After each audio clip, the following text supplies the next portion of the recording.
আসসালামু আলাইকুম। আমি ডাক্তার মোহাম্মদ নাজমুল হক মাসুম, জেনারেল ও কোলোরেক্টাল সার্জন, সহযোগী অধ্যাপক হিসেবে ঢাকা মেডিকেল কলেজে কর্মরত। আজকে যে বিষয়টি নিয়ে কথা বলবো সেটা হচ্ছে পায়ুপথের পাইলস। মলদ্বারে বিভিন্ন রকম রোগ হয়, যেমন anal Fischer, fistula, rectal polyp, perianal abscess, colon cancer, rectal cancer. অর্থাৎ পায়ুপথে যে রোগই হোক না কেন, সাধারণ লোকজন সেটাকে পাইলসই মনে করে।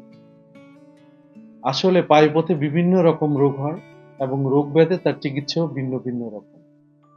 পাইলস বলতে আমরা যেটা বুঝে থাকি, সাধারণত কারো যদি পাইলস হয়ে থাকে সেই ক্ষেত্রে মল ত্যাগের পর লাল টাটকা রক্ত যায় এবং পাইলসটা আবার বিভিন্ন ডিগ্রির হয়ে থাকে। প্রথম ডিগ্রি, দ্বিতীয় ডিগ্রি, তৃতীয় ডিগ্রি, চতুর্থ ডিগ্রি। যাদের প্রথম ডিগ্রি পাইলস তাদের ক্ষেত্রে পায়খানা শক্ত হলে মাঝে মধ্যে রক্ত যায়, রক্ত যাওয়ার সাথে তেমন কোনো ব্যথা থাকে না। দ্বিতীয় ডিগ্রি পাইলসের ক্ষেত্রে দেখা যায় রক্ত যায় এবং পায়ুপথের কিছু একটা মাংস বের হয়ে আসে মলত্যাগের সময়। তৃতীয় ডিগ্রি পাইলসের ক্ষেত্রে যেটা হয়, যেই মাংসটা বের হয়ে আসতো সেটা আর বের হয় না, বের হয় কিন্তু চাপ দিয়ে সেটা আবার ঢুকে দিতে হয়, এমনিতে ঢুকে না। কারো যদি চতুর্থ ডিগ্রি পাইলস হয়ে থাকে সেই ক্ষেত্রে দেখা যায় যে মাংসটা আগে চাপ দিয়ে ভিতরে ঢুকানো যেত সেটা আর ঢুকছে না এবং এর সাথে আবার রক্ত যাচ্ছে, অনেকের প্রচন্ড ব্যথা করে এবং কতগুলি পাইলস হয়েছে শুধুমাত্র এক্সটার্নাল হ্যামোরয়েড। বান্ডেল থাকলে প্রতি সেনমানিতে টাকা বাঁচবে। বিকাশ সেনমানি বান্ডিল কিনে জিতুন প্রতি লেনদেনে। বাইরের দিকে পাইলস কিন্তু এর সাথে তেমন কোনো রক্ত যায়, অর্থাৎ পাইলসও কিন্তু বিভিন্ন রকম হতে পারে। অর্থাৎ পায়ুপথের রোগও ভিন্ন রকম, পাইলসও বিভিন্ন রকম হয়ে থাকে এবং রকম ভেদে এর চিকিৎসাও ভিন্ন ভিন্ন রকম।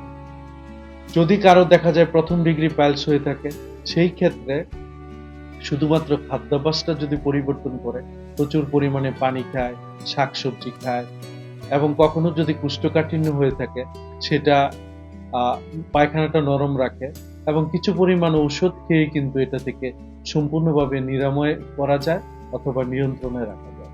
কারো যদি সেকেন্ড ডিগ্রি হ্যামোরয়েড বা পাইলস হয়ে থাকে সেই ক্ষেত্রে কিছু একটা মাংসের মতো বের হয় এবং মাঝে মধ্যে রক্ত যায়, সেটাও কিন্তু ঔষধের মাধ্যমে অনেক ক্ষেত্রে নিরাময় হয় এবং কিছু কিছু ক্ষেত্রে ইনজেকশনের মাধ্যমে, রাবার ব্যান্ডের মাধ্যমে চিকিৎসা করা যায় বা লেজার হ্যামারোডোপ্লাস্টি করা যায়। কিন্তু কারো যদি দেখা যায় পাইলসটা খুব বড় হয়ে গেছে, দীর্ঘদিন ধরে এই সমস্যাটা হয়, আর যে জিনিসটা বের হতো সেটা চেপে আবার ভিতরে ঢুকে দিতে হচ্ছে, সেই ক্ষেত্রে অপারেশনের প্রয়োজন।